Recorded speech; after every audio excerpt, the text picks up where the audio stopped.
ॐ शिवशक्तिसमारम्भां भास्कराचार्यमध्यमाम् अस्मत्श्रीनाथपर्यन्तां वन्दे गुरुपरम्परां ज्ञानिनामपि चेतांसि देवी भगवती हि सा बलाधाकृष्य मोहाय महामाया प्रयच्छति दुर्गे स्मृता हरसि भीतिमशेषजन्तोः स्वस्यै स्मृता मतिमतीव शुभां ददासि दारिद्र्यदुःखभयहारिणि का त्वधन्या सर्वोपकारकरणाय सदार्द्रचित्ता सर्वमङ्गलमाङ्गल्ये शिवे सर्वार्थसाधिके शरण्ये त्र्यम्बके गौरि नारायणि नमोऽस्तु ते शरणागतदीनार्तपरित्राणपरायणे सर्वस्यार्तिहरे देवि नारायणि नमोऽस्तु ते सर्वस्वरूपे सर्वेशे सर्वशक्तिसमन्विते भयेभ्यस्त्राहि नो देवि दुर्गे देवि नमोऽस्तु ते रोगानशेषानपहंसि तुष्टारुष्टातु कामान् सकलान् भीष्टान्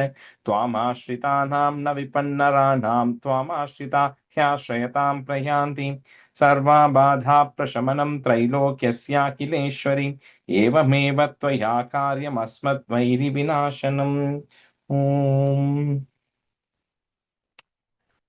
Okay, so we'll do a quick review of Keelakam and then the first 10 stanzas of Ratri Suktham. Anyway, Soumya, can you do one, and Sadhana, you can do the other? Rajesh, இன்னைக்கு நான் prepare பண்ணல. Sadhana, how about you? I can try. This is the first time I'm trying, so Okay. I can do one, and yeah. Yeah, you can do the Keelakam. Yeah. अस्य श्रीकीलकमन्त्रस्य शिवा ऋषिः अनुष्टुप् छन्दः श्रीमहासरस्वती देवता श्रीजगदाम्बा प्रीत्यर्थं सप्तसति पाठाङ्गत्वेन जपे विनियोगः. It's not Jagadamba, it's Jagadamba. Jagadamba.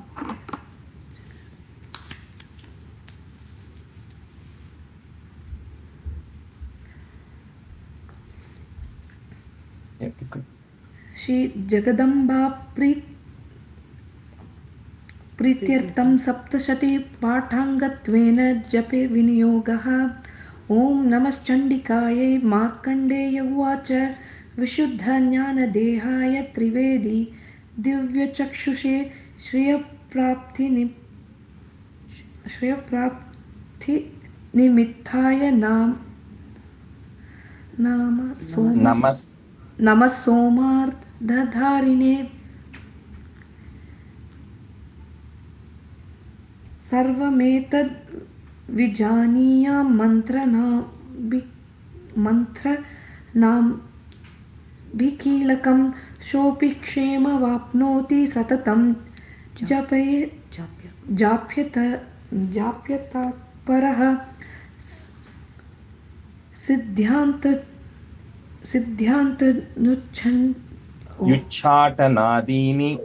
युच्छाटनादीनि वस्तुनि सकलान्यपि एतस्तुवं देवि एतेन स्तुवतां देवी स्तोत्रमात्रेण सिद्ध्यति. न मन्त्रो नौषधं तत्र न किञ्चिदापि विद्यते. विना जाप्येन सिद्ध्येत सर्वमुच्चाटनादिकं.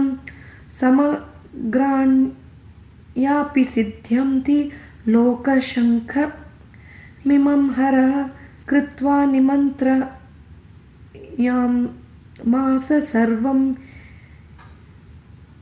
सर्वम् एवमिदं शुभं स्तोत्रं वै चण्डिकायात्सु तच्च गुप्तं चकारसः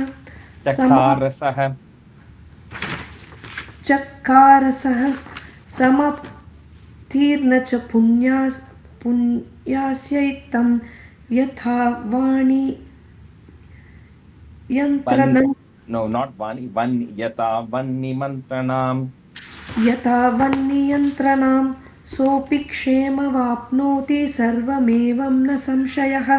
कृष्णायां च चतुर्दश्याम् अष्टम्यं वा समाहितः ददाति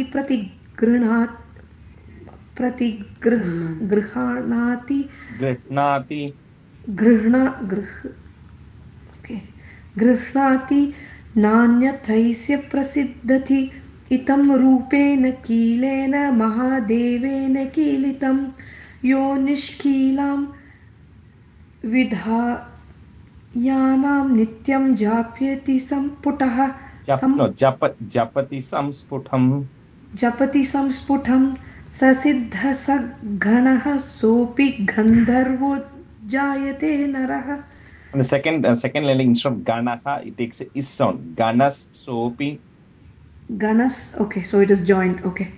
Ganas sopi gandharvo jayate naraha na chaivapyata ta na na na Chaivapyatatastasya.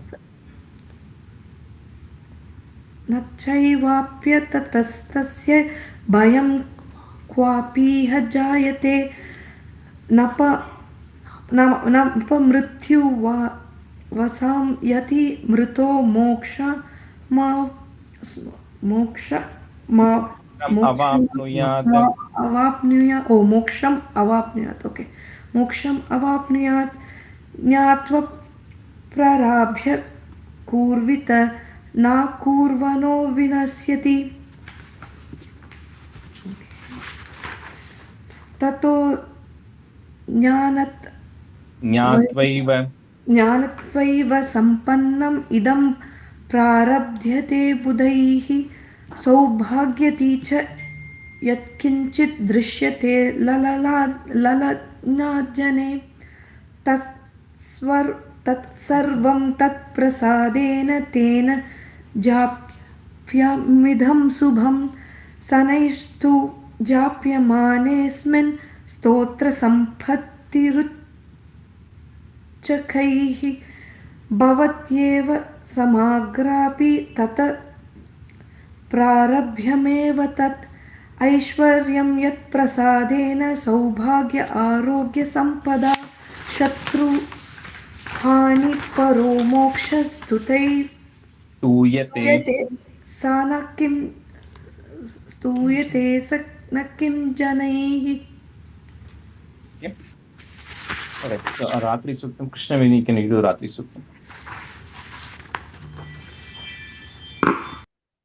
ॐ विश्वेश्वरीं जगद्धात्रीं स्थितिसंहारकारिणीं निद्रां भगवतीं विष्णोर् अतुलां तेजसः प्रभुः ब्रह्मोवाच त्वं स्वाहा त्वं स्वदा त्वं हि वषट्कारस्वरात्मिका सुधा त्वमक्षरे नित्ये त्रिधा मात्रात्मिका स्थिता अधर्मात्रा नित्या यानुच्चर्या विशेषतः त्वमेव सन्ध्या सावित्री त्वं देवी जननी परा The first line, ardha matra astita. Ardha. अर्धमात्रा स्थिता नित्या यानुच्चार्या विशेषतः त्वमेव सन्ध्या सावित्री त्वं देवी जननी परा त्वयैतद्धार्यते विश्वं त्वयैतच्छृजते जगत् त्वयैतत्पाल्यते देवी त्वमत्स्यन्दे च सर्वदा विसृष्टौ सृष्टिरूपा त्वं स्थितिरूपा च पालने तथा संहृतिरूपान्ते जगतोऽस्य जगन्मये महाविद्या महामाया महामेधा महास्मृता महामोहा च भवति महादेवी महासुरी. First line, last word. Mahasmritihi. Okay. महाविद्या महामाया महामेधा महास्मृतिः महामोहा च भवति महादेवी महासुरी प्रकृतिस्त्वां च सर्वस्य गुणत्रयविभाविनी कालरात्रिर्महारात्रिर्मोहरात्रिश्च दारुणा त्वं त्वमीश्वरीस्त्वं ह्रीः त्वं बुद्धिर्बोधलक्षणा पुष्टिस्तथा तुष्टिस्त्वं शान्तिः क्षान्तिरेव च त्वं शान्तिः लज्जापुत्तिष्ठता तुष्टिस्त्वं शान्तिः क्षान्तिरेव च खड्गिनी शूलिनी घोरा गदिनी चक्रिणी तथा शङ्किनी चापिनी बाणभुषुण्डी परिगायुधा सौम्या सौम्यतरा शेष सौम्येभ्यस्त्वति सुन्दरी परापराणां परमा त्वमेव परमेश्वरी. Yeah, I think that's where we stop. Okay, just give me 1 second, okay? I have to just quickly print something.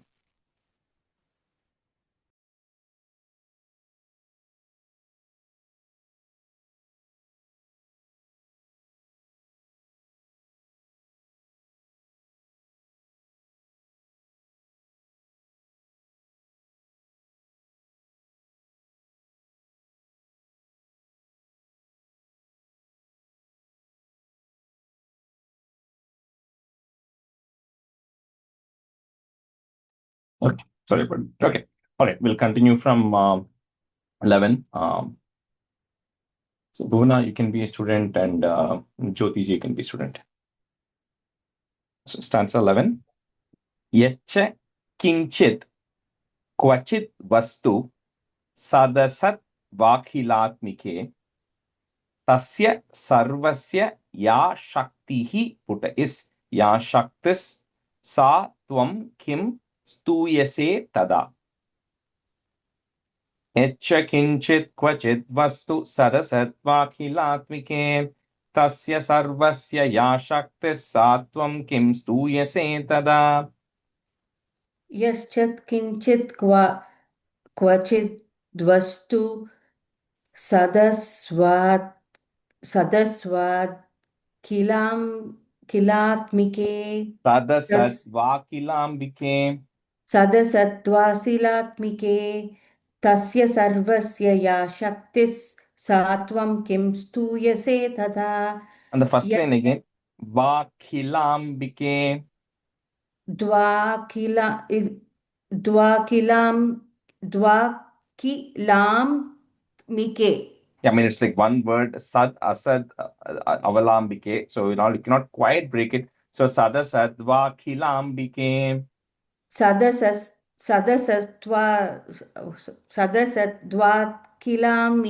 द्वाकिलात्मिके.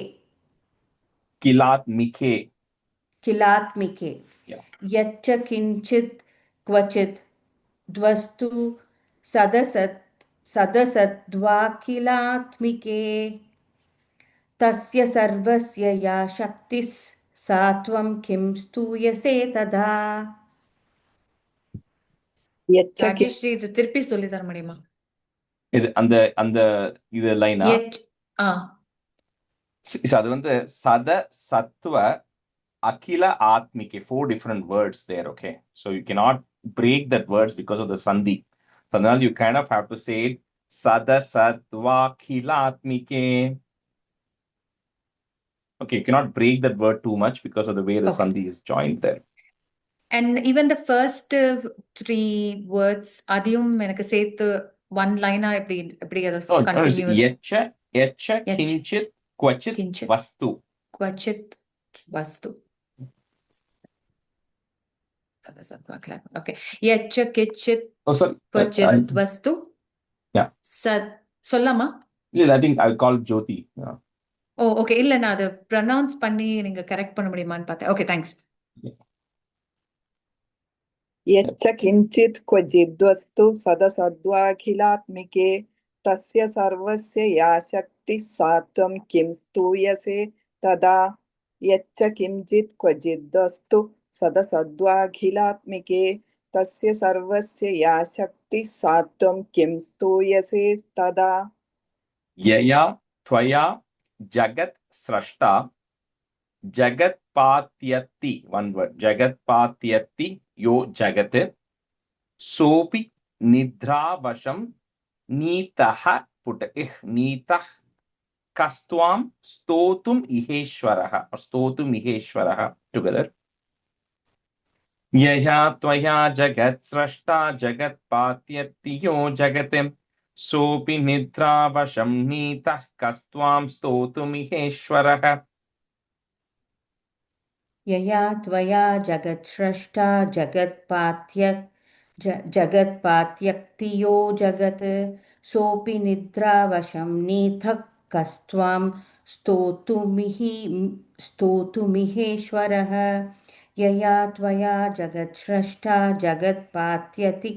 पात्यक्तियो जगत् सोऽपि निद्रावशं नीतः कस्त्वां स्तोतुमिहेश्वरः यया त्वया जगत्स्रष्टा जगत्पात्यत्तियो जगत् सोऽभिनिद्रावशं नीतः कस्त्वां स्तोतुमिहेश्वरः यया त्वया जगत्स्रष्टा जगत्पात्यत्तियो जगत् सोऽभिनिद्रावशं नीतः कस्त्वां स्तोतुमिहेश्वरः Vishnuhu, put ish to join. Vishnush Sharira Grahanam, put im. Next word starts with the a. Ahamishana evacha karitaste yato tastvam kaha, put is kas stotum shaktiman bhavet. विष्णुशरीरग्रहणम् अहमीशान एव च कारितास्ते यतो तस्त्वां कस्तोतुं शक्तिमान् भवेत् विष्णुशरीरग्रहणम् अहमीशान एव च कारितस्ते योतस्त्वं कारितस्ते यो यतोस्तस्त्वं कारितस्ते यतोतस्त्वं कः स्तोतुं शक्तिमान् भवेत् कः becomes kas stotum स्तोतुं शक्तिमान् भवेत् विष्णुशरीरग्रहणम् अहमीशान एव च कारितास्ते यतोतस्त्वां कः स्तोतुं शक्तिमान् भवेत् kas stotum. ओके कस्तोतुं शक्तिमान् भवेत् Yeah, so you literally write that s there instead of the visarga, right? Otherwise you will not get it. No, you'll make a mistake Okay. next time there. Yeah. विष्णुशरीरग्रहणम् अहमीशान एव च कारितास्ते यतो तस्त्वां कस्तोतुं शक्तिमान् भवेत् विष्णुशरीरग्रहणम् अहमीशान एव च कारितास्ते यतो तस्त्वां कस्तोतुं शक्तिमान् भवेत् सा त्वमित्तं prabhavaihi, put is prabhavais swair. So the ru that is there, we're going to break it. Prabhavais swair udarair, that's the next word. Udarair devi samstuta moha yaitau duradharsha basurau madhu kaitabhau.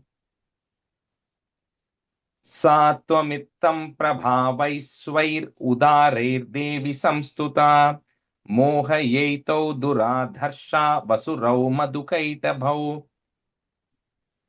सा त्वमित्त्वं प्रभावैः सर्वैर् स्वैर् प्रभावैस्वैर् प्रभावैर्स्वैर् उदारैर्देवि संस्तुता मोहयैतौ दुरादर्शा वसुरो मधुकैटभौ सा त्वमित्त्वं प्रभावैः स्वरैः स्वैर् no स्वैर् स्वैर् उदारैर्देवि संस्तुता मोहयैतौ दुरादर्शा वसुरौ मधुकैटभौ second first line second word त्वमित्थं you're saying added a ya or a va or something त्वमित्थं yeah प्रभावैस् அது சேர்க்காது can you just help me with that प्रभावैस् स्वैर् प्रभावैर्स्वैर् उदारैर्देवि संस्तुता Yeah, I mean, it's better to just write it and keep it. You have to put the markings, right? Otherwise, Okay. tomorrow you'll forget it again. Yeah. Right? So that's why I'm intentionally breaking it that way so that you put the markings in there. When I'm saying swair, you put a ir and put a u there, right? Udarayir. Yeah. सात्वमित्थं प्रभावे स्वैरुदारैर्देवि संस्तुता मोहयैतौ दुराधर्षा वसुरौ मधुकैडभौ सात्वमित्थं प्रभावे स्वैरुदारैर्देवि संस्तुता मोहयैतौ दुराधर्षा वसुरौ मधुकैडभौ Prabodham cha jagat swami long e niyatam achyuto laghu short u bodhascha kriyatamasya hantumetau mahasurau. So like I said, this is a stuti that Brahma does to Devi, and which we'll cover in the first chapter, where here it says, with this, O Devi, you please wake up that Bhagavan Vishnu, so that our Achyuta, right, who then will get rid of the demons, which are going to be Madhu and Kaitaba.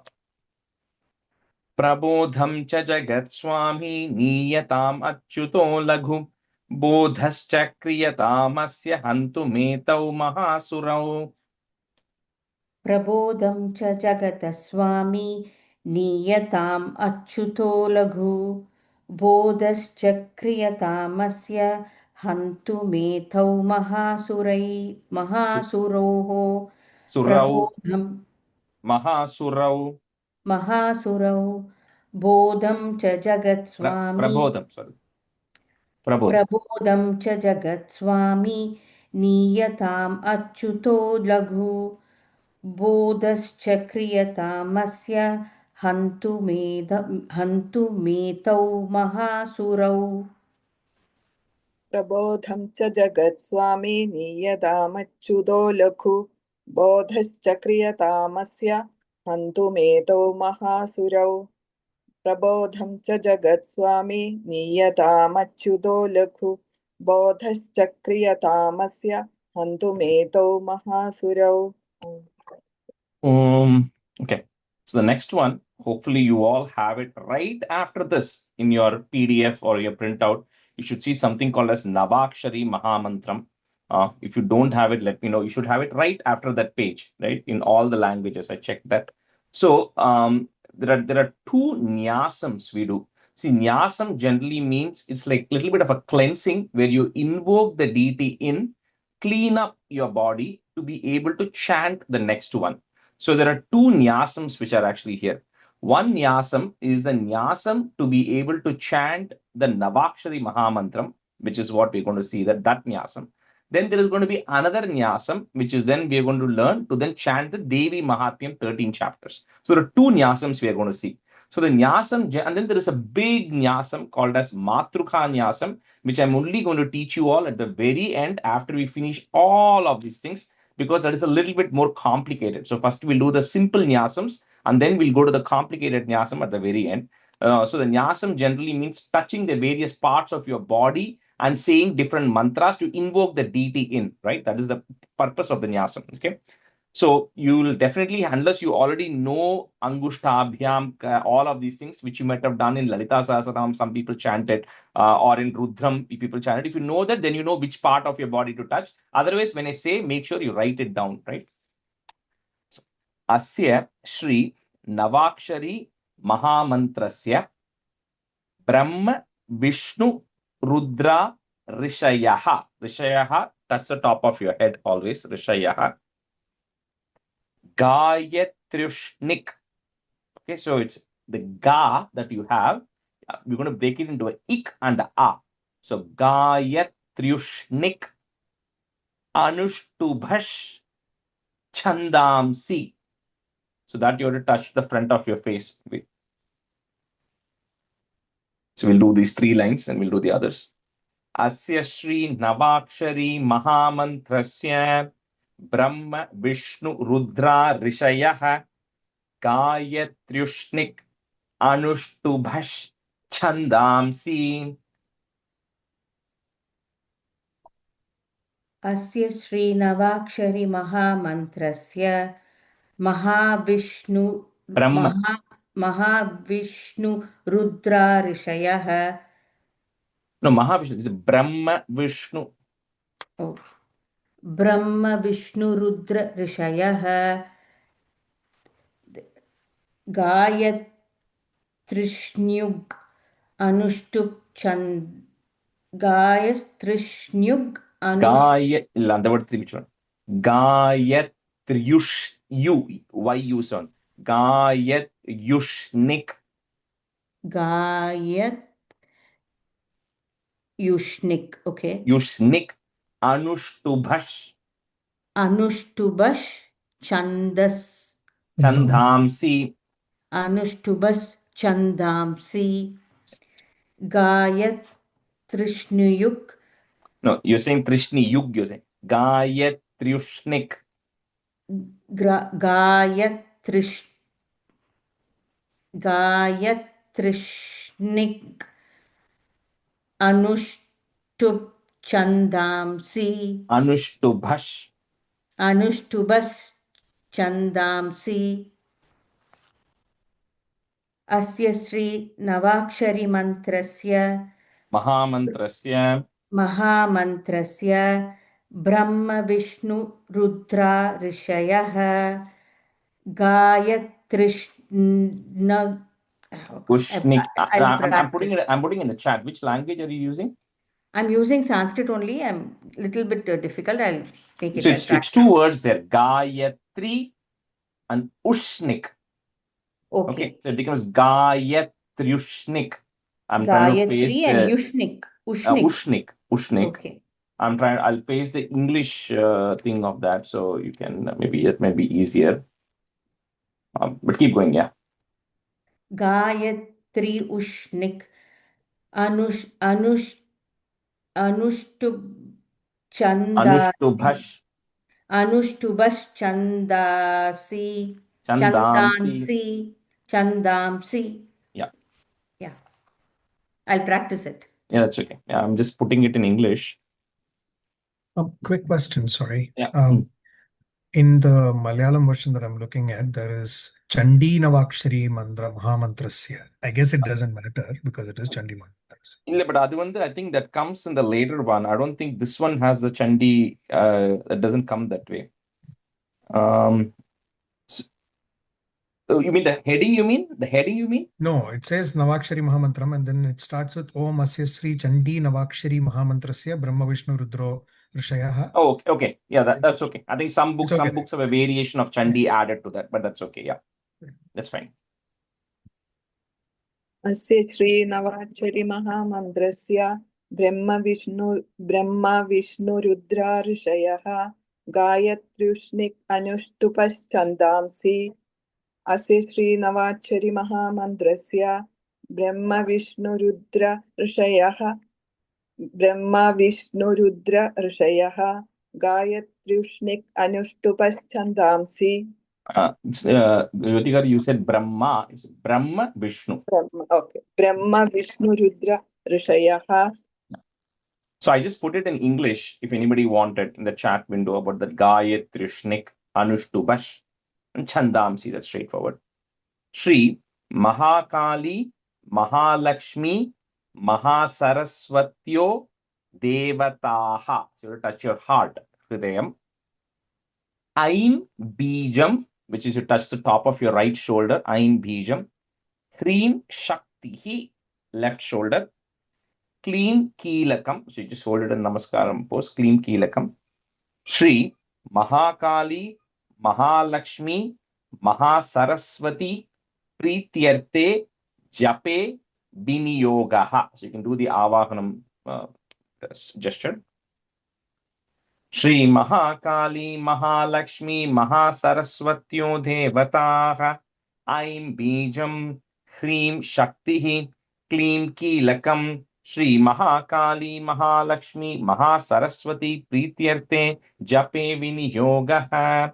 Sorry, I said it wrong. The Kleem Keelakam is to touch the center. So the right, left, and then the center, not the Namaskara Mudra. Mistake.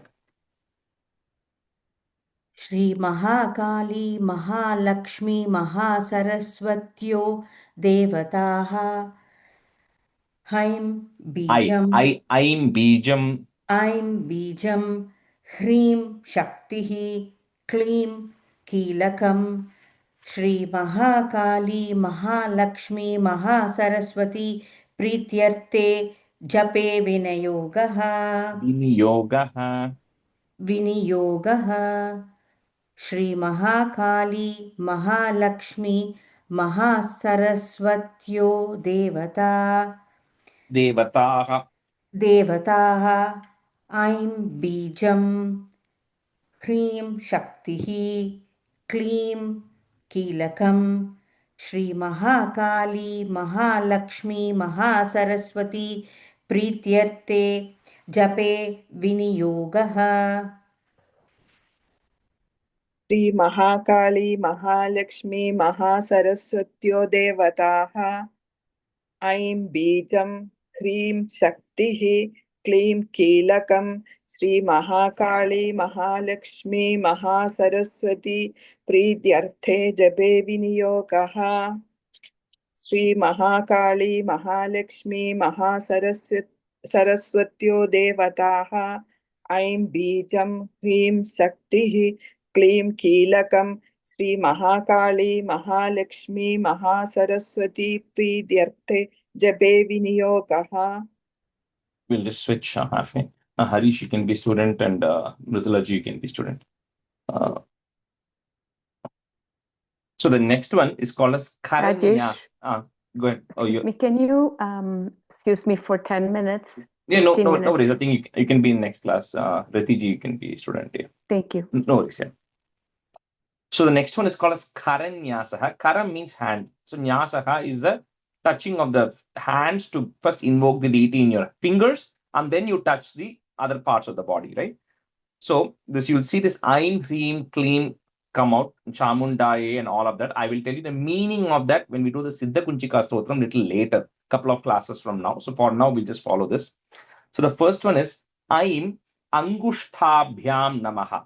So when you're saying Angushti means your thumb, right? So to do that, what you got to do is you got to both hands, you got to do it in both your hands. So you got to take your ring finger, which is the first finger, and touch the bottom of the thumb and roll it up the thumb as you're saying it. So I don't know how much you can see this if I take the right angle here. Yeah. Aim Angushtabhyam Namaha from both your hands. So use your ring finger to roll from the bottom of the thumb to the top of the thumb. So Aim Angushtabhyam Namaha.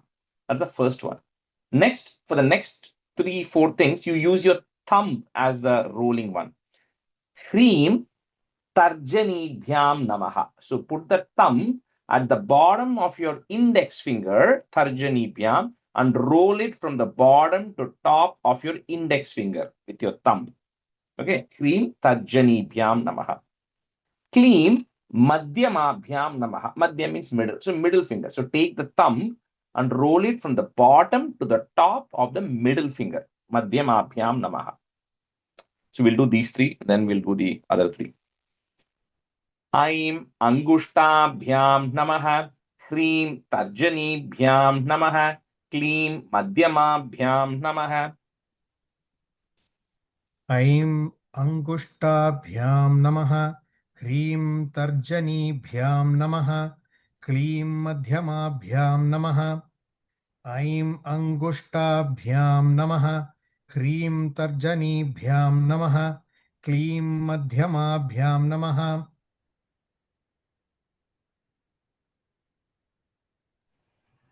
ऐं अङ्गुष्टाभ्यां नमः ह्रीं तर्जनीभ्यां नमः क्लीं मध्यमाभ्यां नमः ऐं अङ्गुष्टाभ्यां नमः ह्रीं तर्जनीभ्यां नमः क्लीं मध्यमाभ्यां नमः. Chamundayai Anamikabhyam Namaha. So next you take your thumb and then roll from the bottom to top of your ring finger, right? Because you just did the middle finger earlier. Ring finger, take your thumb, roll it from bottom to top. Viche, ich and che, viche, Kanishtikhabhyam Namaha. So do thumb from the bottom to top of your pinky, the little finger. Okay. So you now covered the 5 fingers. Then all of the prefix we put repeats.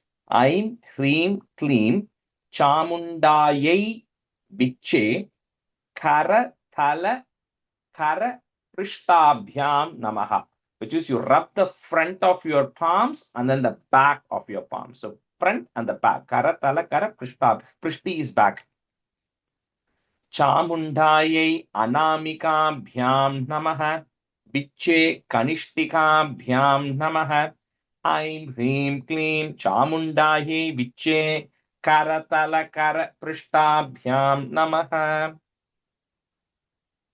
Chamundayai Anamikabhyam Namaha. Viche Kanishtikabhyam Namaha. Aim Hrim Klim Chamundayai Viche Karatala Prishtabhyam Namaha. Chamundayai Anamikabhyam Namaha. Viche Kanishtikabhyam Namaha. Aim Hrim Klim Chamundayai Viche Karatala Prishtabhyam Namaha. Chamundayai Anamikabhyam Namaha. Viche Kanishtikabhyam Namaha. Aim Hrim Klim Chamundayai Viche Karatala Prishtabhyam Namaha. Karatala Kara Prishtabhyam. Karatala Prishtabhyam Namaha. Chamundayai Anamikabhyam Namaha. Viche Kanishtikabhyam Namaha. Aim Hrim Klim Chamundayai Viche Karatala Prishtabhyam Namaha. So the next 5 is going to have the same prefix, but the words after that is going to change. Aim Hridayaya Namaha. So this is like it's called Shadanga Nyasaha, Shad Angaha, various parts of body, Angams. So Aim Hridayaya Namaha, heart. Hrim Shirase Swaha, so top of your head, Shiras. Klim Shikayai Vashat. Shikai is your tuft, the bottom of your head, backside. Aim Hridayaya Namaha. Hrim Shirase Swaha. Klim Shikayai Vashat. Aim Hridayayai Namaha. Hrim Shirase Swaha. Klim Shikhayai Vashat. Harish, in the first time, Hridayaya. Okay. Aim Hridayaya Namaha. Hrim Shirase Swaha. Klim Shikhayai Vashat. Aim Hridayaya Namaha. Hrim Shirase Swaha. Klim Shikhayai Vashat. Aim Hridayaya Namaha. Hrim Shirase Swaha. Klim Shikhayai Vashat. Vashat? Is it Vashat or Vashat? Vashat. Okay. Chamundayai Kavachaya Hum. Kavacham is like a shoulder, so near kind of a shield, Mari. So you kind of cross your arms and touch your shoulders. Kavachaya Hum. Viche Netratrayaya Vaushat. So touch with your index and your ring finger, right? You can touch your 2 eyes. So Viche Netratrayaya Vaushat. Aim Hrim Klim Chamundayai Viche Astraya Phat. So you just you take your first 2 fingers and tap it 3 times. So Astraya Phat. Chamundayai Kavachaya Hum. Viche Netratrayaya Vaushat. Aim Hrim Klim Chamundayai Viche Astraya Phat. Chamundayai Kavachaya Hum. Viche Netraya Vaushat. Netratrayaya. Viche Netratrayaya Vaushat. Aim Hrim Klim Chamundayai Viche Astrayashphat. Astraya Phat, yeah. Chamundayai Kavachaya Hum. Viche Netratrayaya Vaushat. Aim Hrim Klim Chamundayai Viche Astraya Phat. And the fa, it's like and the pa would with the more pressure. Phat. Astraya Phat. Rajesh ji, the Kasi gesture, these 3 fingers tap on your left arm. In the Astraya Phata. Ama, Kadasi. First 2 fingers. First two fingers. First Three two times. fingers. 2 times actually. I think 2 times. Astraya, but 2 times. Okay. Chamundayai Kavachaya whom, right? Is that right? Short, whom. Okay. Chamundayai Kavachaya whom Viche Netratrayaya Vaushat Aim Hreem Kleem Chamundayai Viche Astraya Fat Chamundayai Kavachaya whom Viche Netratrayaya Vaushat Aim Hreem Kleem Chamundayai Viche Astraya Fat Om Bhurbhuvasuvarom iti Digbandha. So this Bandaha means to bind yourself. Later on, when we finish it, we say Digbimo Kaha, which is to unbind. So here for this binding, you start from your right ear. I'm kind of giving this, I don't know if it's clockwise or anti-clockwise, but start from your right ear and then go around, back. Okay, that is Digbandaha. Okay, so Om Bhurbhuvasuvarom iti Digbandaha. Om Bhurbhuvaswarom iti Digbandhaha. Om Bhurbhuvaswarom iti Digbandhaha. Om Bhurbhuvaswaromiti Digbandhaha. Om Bhurbhuvaswaromiti Digbandhaha. So next, Rajesh, yeah. how are you holding your hand when you do this? Is I mean, it like typically they snap the finger when they do it. You snap your finger, when you do that. At first and third? No, the regular, the first and the third, like the regular snap that you do, right? So you just kind of snap around like that. Okay. And also, what's the difference between Vashat and Vaushat? And what is the meaning? I don't know the difference between that. The Vaushat is typically when you're doing the final offerings, typically in the homam, that is supposed to amplify the impact, but I don't know the exact meaning of it. So typically, even after you do the Purnahuti at the end of every chapter, when you do a small offering, and they say Vaushat, because it is supposed to amplify the benefits that comes from it. But I don't know the exact significance or meaning of that Vaushat versus Vashat. Thank you. So next, there are 3 dhyana slokams. Dhyana slokams are generally hard slokams. Even in Vishnu Sahasranamam, you would have seen that long dhyana slokam which is there, right? So similarly here. So the first dhyana slokam is for Mahakali. Then the second is for Mahalakshmi. Third is for Mahasaraswati. So 3 dhyana slokams where essentially you are imagining the form of the deity and then invoking her. Dhyana means meditating. So you're meditating on that form of Devi to complete this particular nyasam thing. Khadgam, Chakra, Gadeshu, Chapa, Parigan, Chulam, Bhushundim, Shiraha. So it's talking about all the things that Devi is holding in her hands. Shankam, Sandhadatim, Karais, Trinayanam, 3 eyes, Sarvanga Bhushavritam. खड्गं चक्रगदेषु चापपरिघान् चूलं भुषुण्डीं शिरः शङ्खं सन्धदतीं करैस्त्रिनयनां सर्वाङ्गभूषावृताम्. खड्गं चक्रगदेषु चापपरिघां शूलं दुशुण्डीं शिरः शङ्खं सन्धदतीं करैस्त्रिनयनां सर्वाङ्गभूषावृताम्. First line, second last word, Bhushundim. Bhushundim. That is a kind of a weapon. It's one kind of name of a weapon.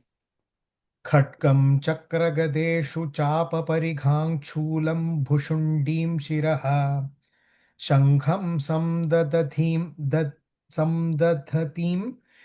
करैस्त्रिनयनां सर्वाङ्गभूषावृताम्. Correct. And the second, the Karais is Trinayanam. Trinayanam, yes. Correct. खड्गं चक्रगदेषु चापपरिघां झूलं भुशुण्डीं शिरः शङ्खं सन्दधतीं करैर्तृनयनां सर्वाङ्गभूषावृताम् खड्गं चक्रगदेषु चापपरिघां झूलं भुशुण्डीं शिरः शङ्खं सन्दधतीं करैर्तृनयनां सर्वाङ्गभूषावृताम् नीलाश मध्युति मास्य पाद दशकां सर्वे once again. Seve, yeah, I think I don't know why it had survey there. Seve Mahakalikam Yamastaut. You can break at that point. Yamastaut Swapite Harau Kamalajo Hantum Madhum Kaitabham. नीलाश्मद्युदिमास्य पाददशकां सेवे महाकालिकां यामस्तौत्स्वपिते हरौ कमलजो हन्तुं मधुं कैटभम् नीलाश्मद्युतिमास्य पाददशकां सेवे महाकालिकां यामस्तौ स्वपिते हरौ कमलजो हन्तुं मधुं कैडभम् नीलाश्मद्युतिमास्य पाददशकां सेवे महाकालिकां यामस्तौ स्वपिते हरौ कमलजो हन्तुं मधुं कैडभम् नीलास्मद्युतिमास्य पाददशकां सेवे महाकालिकां यामस्तौ स्वपिते हरौ कमलजो हन्तुं मधुं कैडभम् नीलास्मद्युतिमास्य पाददशकां सेवे महाकालिकां यामस्तौ स्वपिते हरौ कमलजो हन्तुं मधुं कैटभम् अक्षस्रक् इक् अक्षस्रक् परशुं गदेषु कुलिशं पद्मं dhanush. That is, although ka is coming, that takes a is sound for a particular reason. I don't know why that is. Dhanush kundikam, comma, I mean end of that line. Dandam shaktimasim cha charma jalajam ghantam surabhajanam. Rajesh, dhanuhu, right? Dhanu, two dots, right? Yeah, that it'll take an ish sound there for a particular reason. I don't know why that is. Normally, ka and that it will be a ich sound, but for this particular case, they said it takes an ish sound. So, akshasrak parashum gadeshu kulisham padmam dhanush kundikam dandam shakti masim cha charma jalajam ghantam surabhajanam. अक्षस्रक् परशुं गदेषु कुलिशं पद्मं धनुष्कुण्डिकां दण्डं शक्तिमसिं च चर्मजलजं खण्डां सुराभाजनम् अक्षस्रक् परशुं गदेषु कुलिशं पद्मं धनुष्कुण्डिकां दण्डं शक्तिमसीं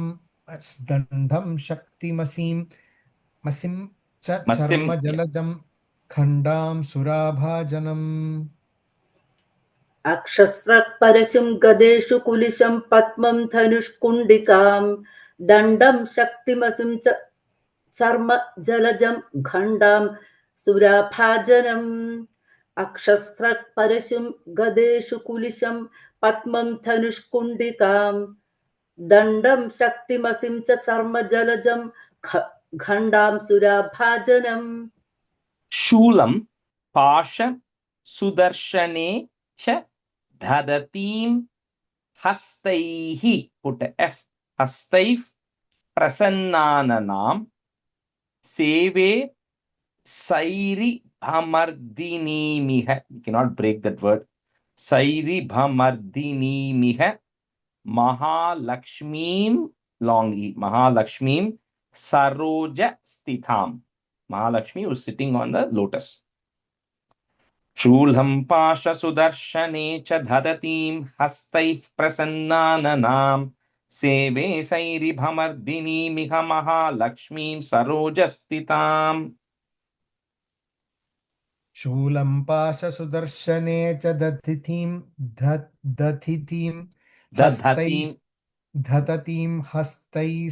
हस्तैः प्रसन्नाननां सेवे सैरिभमर्दिनीमिह महालक्ष्मीं सरोजस्थिताम् शूलं पाशसुदर्शने च ददतीं हस्तैः प्रसन्नाननां सेवे सैरिभमर्दिनीमिह महालक्ष्मीं सरोजस्थिताम् शूलं पाशसुदर्शन च दधतीं हस्तैः प्रसन्नाननां सेवे सैरिभमर्दिनीमिह महालक्ष्मीं सरोजस्थिताम् शूलं पाशसुदर्शने च दधतीं हस्तैः प्रसन्नाननां सेवे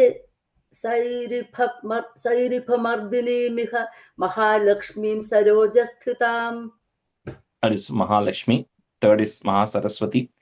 Ghanta, Shula, Halani, Shanka Musale, Chakram, Dhanuhu, put is Dhanus, Sayakam, Hastabjair, sound, Dhadatim, Ghananta, Vilasach, each sound, Vilasach, Chitamshu, Tulya Prabham.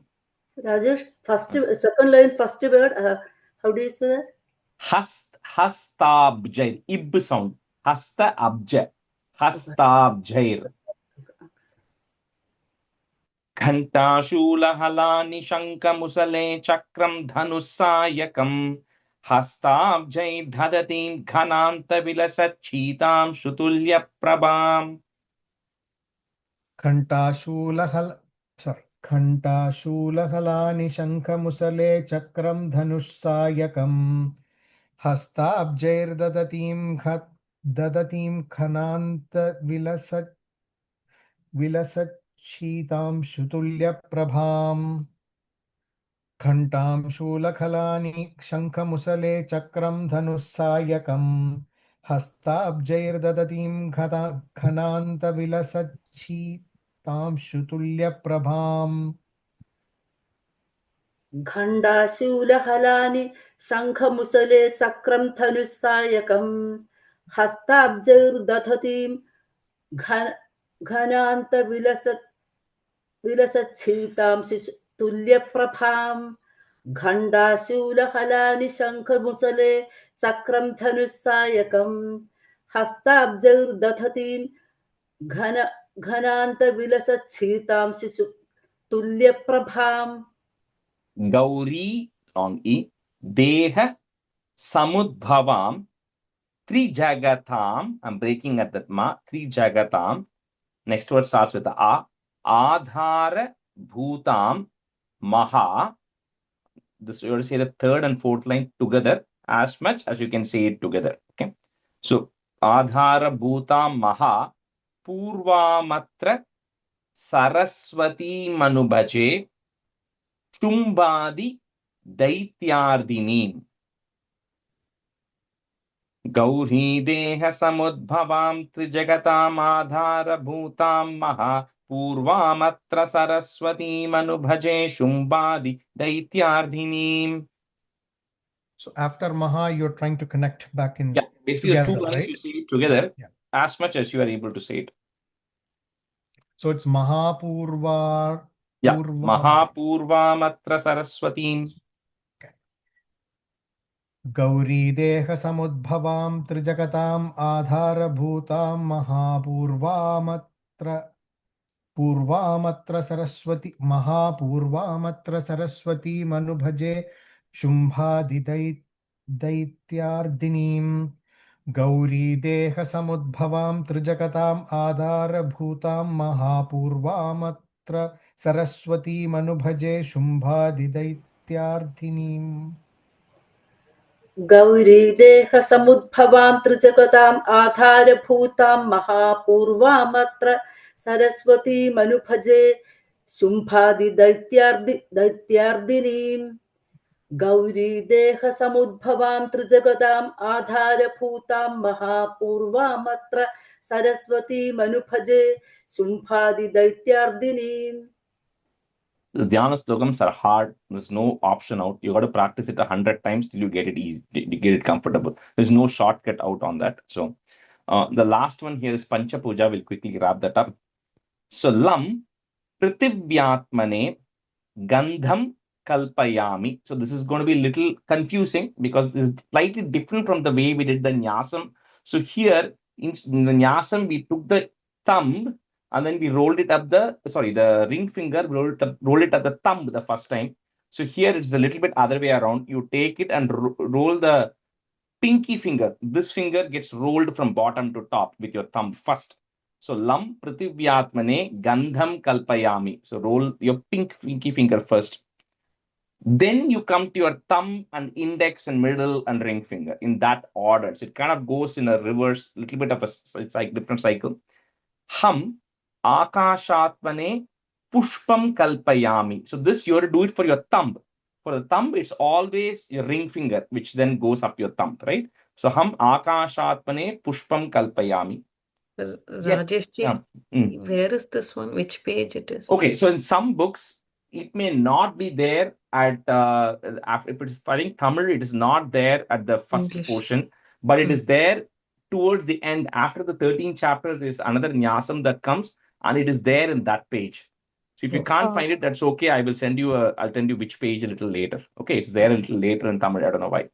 It's even in Telugu. I can't see it, Rajesh. Okay, so maybe even in Telugu it might be okay. Why don't we do this in the next class? I will I'll tell you which page it is in, and we'll do it in the next class. Okay. So, but I'm just going to chant the Dhyana Slokam together once, all the three, so you get how the tune goes, right? Dhyanam Khadgam Chakra Gadeshu Chapa Parigan Chulam Bushundim Shirah Shankam Sandhadatim Kharais Trinayanam Sarvanga Bhusha Vritam नीलाश्मध्युदिमास्य पाददशकां सेवे महाकालिकां यामस्तौत्स्वपिते हरौ कमलजो हन्तुं मधुं कैटभम् अक्षस्रक्परशुं गदेषु कुलिशं पद्मं धनुष्कुण्डिकां दण्डं शक्तिमसिं च चर्मजलजं घण्टां सुराभाजनं शूलं पाशसुदर्शने च धदतीं हस्तैः प्रसन्नाननाम् सेवे सैरिभमर्दिनीमिह महालक्ष्मीं सरोजस्थितां घण्टाशूलहलानि शङ्खमुसले चक्रं धनुस्सायकं हस्ताब्जैर्धदतीं घनान्तविलसच्छीतां श्रुतुल्यप्रभां गौरीदेहसमुद्भवां त्रिजगताम् आधारभूतां महापूर्वामत्र सरस्वतीम् अनुभजे शुम्भादिदैत्यार्दिनीम्. Okay, that's kind of how it goes together. Harihi Om Shri Gurubhyo Namaha. Harihi Om. So for the next class, just make sure you have a printout of the Navakshari, and in your book, it should be right after this. It should say Matruka Akshara Sahita Navakshari Mahamantra Japaha. That's what it should say. But it should be right after it. It should say Om Aim Hrim Klim Chamundaye Viche. That's what it will have. 108. Unfortunately, in Tamil or English, I forget it. They may not list it as 108, but they would have put it in a different way. But essentially, I should have 108 lines in there. Okay. So just come with that next class. In English, it's there, Rakeshji. Okay. All right. I think Tamil, I think they might have just written it in a different way, but they may not have written every line separately. In Sanskrit, it is there. So. Okay. All right. Thank you, everyone. Thank you, Rajesh. Thank you. Thank you, Rajesh. Thank you. Bye. Bye, everyone.